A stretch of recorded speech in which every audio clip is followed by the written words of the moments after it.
यो हाम्रो भोलिको दसैँ आयो। यहाँ हामी यतिजना छौँ।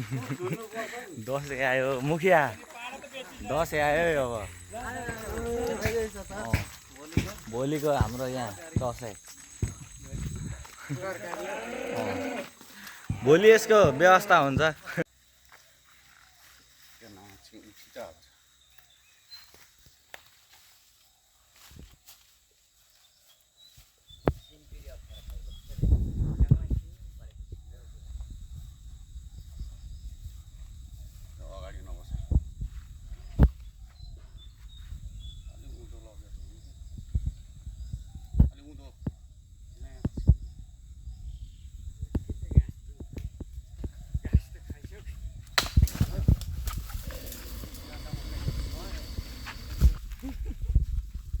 ल हाम्रो दसैँ